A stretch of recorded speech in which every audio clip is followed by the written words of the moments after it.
Yo, what up, everybody?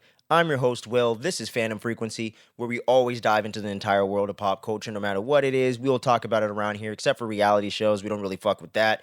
And if you like any of the nerdy goodness we're talking about around here, make sure you're clicking all the buttons below the video. It really does help the channel out immensely, and we appreciate all of your support. But as you can see from the thumbnail and the title, we're finally diving back into The Boys, Season 4, Episode 4.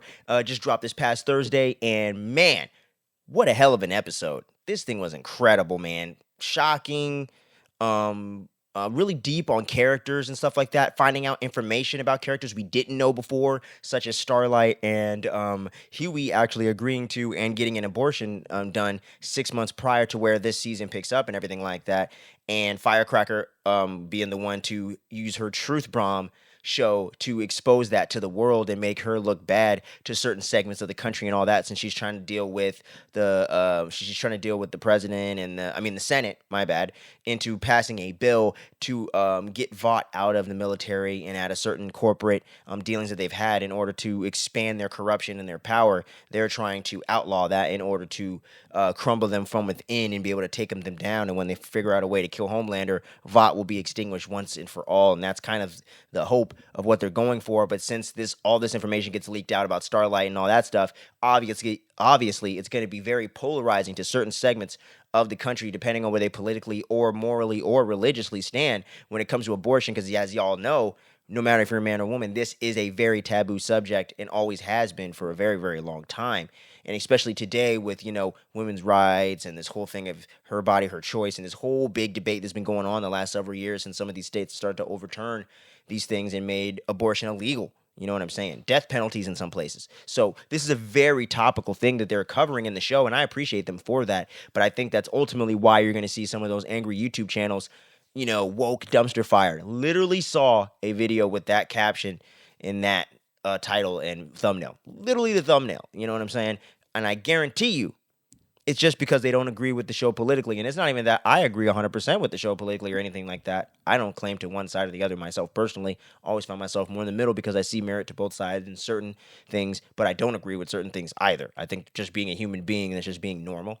I don't think, you know what I mean? So I don't just cling to one side over the other or anything like that. So I'm able just to appreciate the show as a work of fiction that is commenting on things that are going on. Don't have to pick a side, or it doesn't have to be with your side.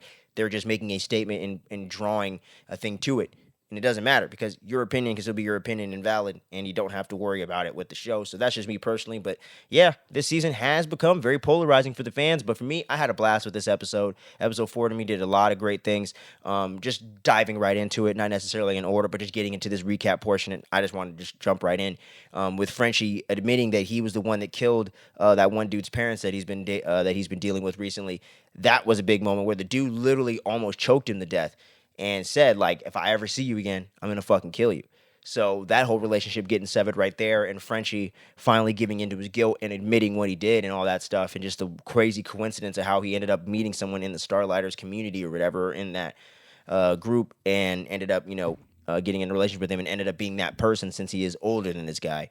So that to me was like a whole crazy interesting thing going on. And then with Kimiko teaming up with Huey as he's trying to get his hands on some Compound V in order to revive his pops, because he's essentially brain dead, and his mom's like, all right, I'm the power of attorney, let's pull the plug. I think this would be better for him. Let's let him leave this earth in peace. And Huey doesn't want to accept it. And he knows that Compound V has these abilities to heal people like Kimiko and other things like that in order to bring him back to life. All he has to do is just put it in his IV and he's good to go. So he has to cut a deal with A-Train in order to essentially forgive him once and for all the fucked up stuff that he did, as in killing Robin and all that other stuff. In the very beginning of the series, that is what he uses as like a little bit of blackmail and as a motivator for A-Train to actually go steal this Compound V, a vial of it, from Homelander's place. And luckily his ass was off trying to kill everyone that fucked up his childhood over there in the science lab, because, oh man, if he got caught up, he'd knew exactly what was going on. He'd knew he was lying, and he'd have killed that motherfucker right then and there. So A-Train got hella lucky that Homeboy was busy reliving his trauma due to his alternate personality telling him it's time to go back to the past and kill it. And that's exactly what Homelander does, man.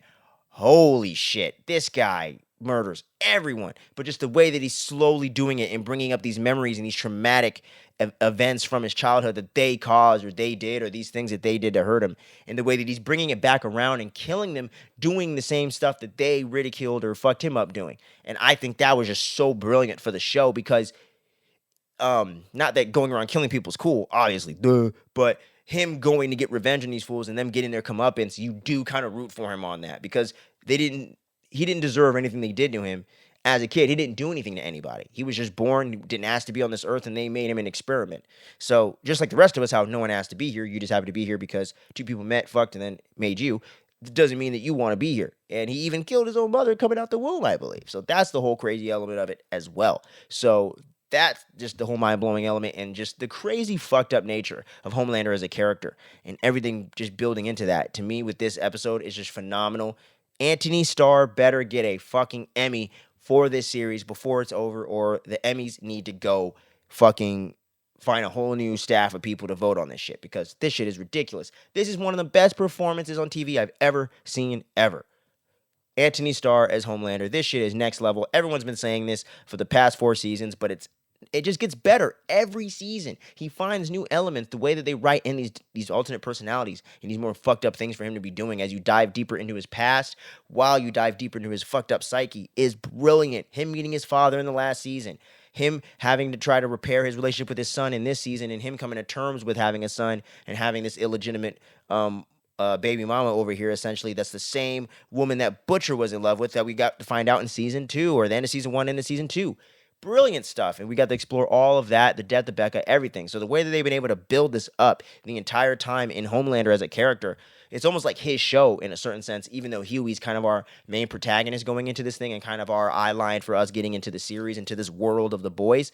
But it always kind of feels like the show's very much driven by Homelander as a character, even more so sometimes in a certain way and in a sick and twisted way, and I love it. So everything going on with him in this season, the way that he just lasers the dude's dick and kills the guy, has him bleed out to death, and I was just like, oh man, that is such a fucked up, brutal way to die right there, bro. I'd rather you just get my head clean like this one and just zap me up. But yeah, he makes sure the dude suffers. He incinerates the other guy. Wow, like it's crazy, man. So this show definitely ain't for the faint of heart, y'all. Let me tell you what. And Starlight goes off on Firecracker when she reveals that abortion information and all that other stuff, man. She goes off and damn near beats her to death on live on television on stream. So it's like, oh man, you done fucked up, Annie. And they tell her that, like, MM comes in, he's like, yo, you got to stop, man. Look what you're doing. You're fucking up everything we're building up here.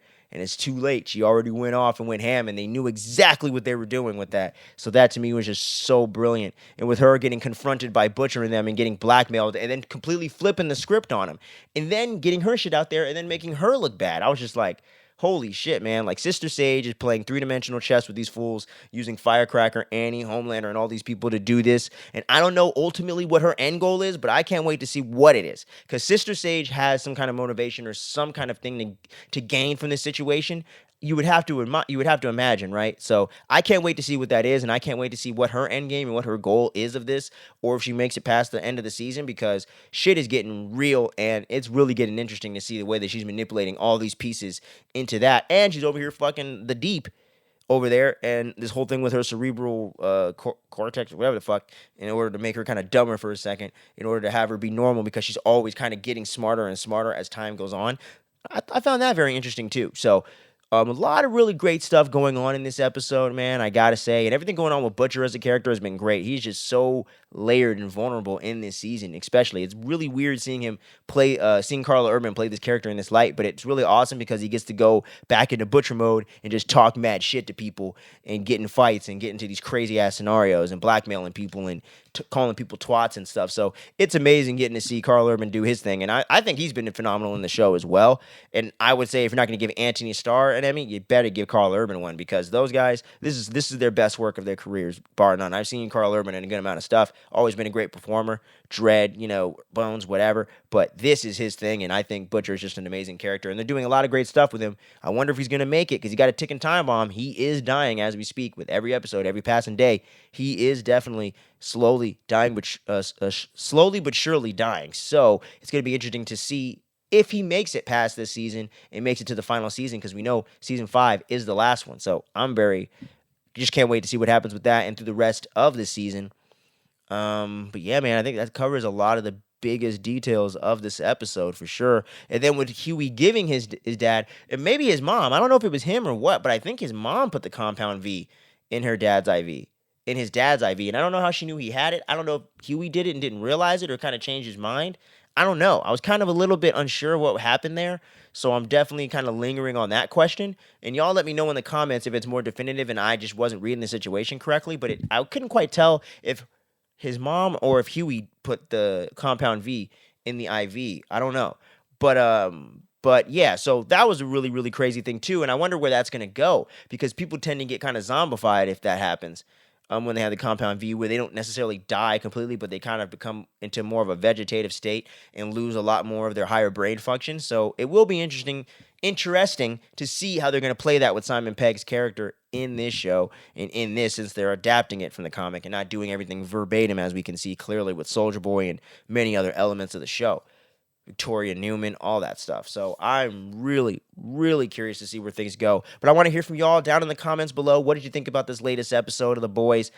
Season 4, Episode 4. I absolutely loved it, but I would want to hear from y'all in the comments below and see what you guys are thinking about it. If you have been feeling a little bit more polarized or think the politics is getting a little bit too much in the way for you, I still want to hear your perspective down below, because as long as it's respectful, I'm always willing to hear a different point of view, and that's what we're all about here on the channel, having fun whether we agree or disagree, talking about the franchises and things that we love the most, and when we don't love something about it, just giving it an honest critique and how we feel about it from our perspective and things like that, and let's just have a good time with it. So that's it for The Boys here, guys. We're going to be coming at y'all next Friday or Saturday with the next recap of The Boys, Season 4, Episode 5. Can't wait to see where everything's going to go. We got 3 more episodes to go after that, but we got 4 left in total. So make sure you're sticking with us every single week. We're going to have it right here on the channel. We're also doing House of the Dragon weekly recaps. So if you love the world of Westeros, make sure you're coming back over here and checking that out. We're going to have that dropping hopefully on Monday still, because my work schedule could be changing. So that might fuck things up in that regard, but you were gonna have weekly recaps one way or another, I promise y'all.